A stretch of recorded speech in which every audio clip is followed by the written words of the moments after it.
بسم اللہ الرحمن الرحیم۔ سامعین و ناظرین محترم، جناب سیدنا صدیق اکبر رضی اللہ تعالیٰ عنہ کو جو لقب صدیق عطا ہوا، یہ اگرچہ معراج والی رات جناب رسول اللہ صلی اللہ علیہ وسلم حضرت جبریل امین سے کہنے لگے کہ میری قوم اس واقعہ معراج کی تصدیق نہیں کرے گی، تو حضرت جبریل امین علیہ السلام نے آگے عرض کی کہ ایک بندہ آپ کی تصدیق کرے گا، نام اس کا ابو بکر ہے اور لقب اس کا صدیق ہے۔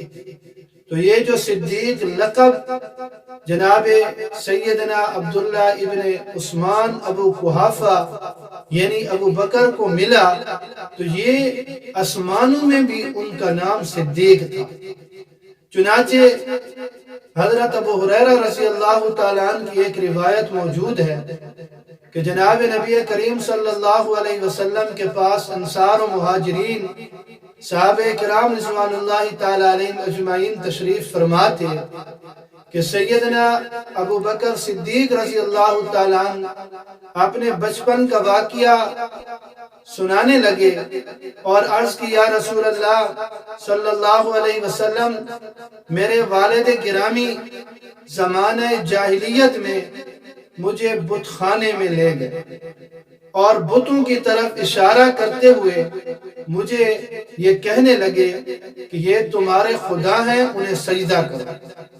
تو سیدنا صدیق اکبر رضی اللہ تعالیٰ عنہ فرماتی ہیں کہ یہ کہہ کر وہ چلے گئے تو میں نے بت کو عاجز ثابت کرنے کے لیے کہا کہ میں بھوکا ہوں، مجھے کھانا کھلاؤ۔ وہ کچھ نہ بولا۔ پھر میں نے کہا کہ میں ننگا ہوں، مجھے کپڑے پہناؤ۔ پھر بھی وہ کچھ نہ بولا۔ تو میں نے پتھر ہاتھ میں لے کر کہا کہ میں تجھے پتھر مارتا ہوں، اگر تو خدا ہے تو اپنے آپ کو بچا۔ وہ پھر بھی نہ بولا۔ تو آخر کار میں نے پوری قوت کے ساتھ اسے پتھر مارا تو وہ بت گر گیا ٹوٹ کر۔ تو اسی وقت اسی لمحے میں میرے والد گرامی بھی تشریف لے آئے اور یہ ماجرا دیکھ کر فرمایا کہ یہ کیا کیا؟ تو میں نے کہا کہ وہی جو آپ دیکھ رہے ہیں یہ میں نے کیا۔ تو وہ مجھے وہاں سے لے کر پھر میری والدہ کے پاس آئے اور سارا واقعہ ان سے بیان کیا۔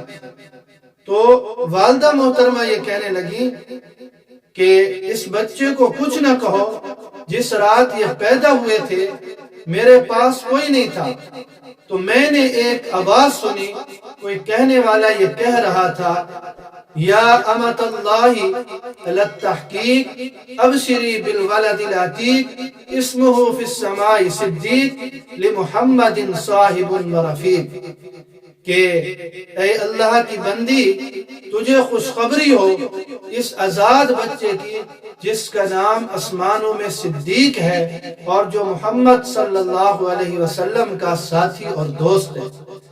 تو گویا سیدنا صدیق اکبر رضی اللہ تعالیٰ عنہ ازل سے اللہ رب العزت نے ان کی قسمت میں اور ان کی تقدیر میں لکھ دیا تھا کہ یہ میں آسمانوں پہ صدیق، تو زمین پر بھی میں اسے صدیق مشہور کراؤں گا، اور قیامت تک سیدنا صدیق اکبر رضی اللہ تعالیٰ عنہ کے تذکرے ہوتے رہیں گے، تو صدیق کے نام سے انہیں یاد بھی کیا جاتا رہے گا۔ اللہ رب العزت مجھے اور آپ سب کو سیدنا صدیق اکبر کی عظمت مقام پہچاننے کی توفیق نصیب فرمائے۔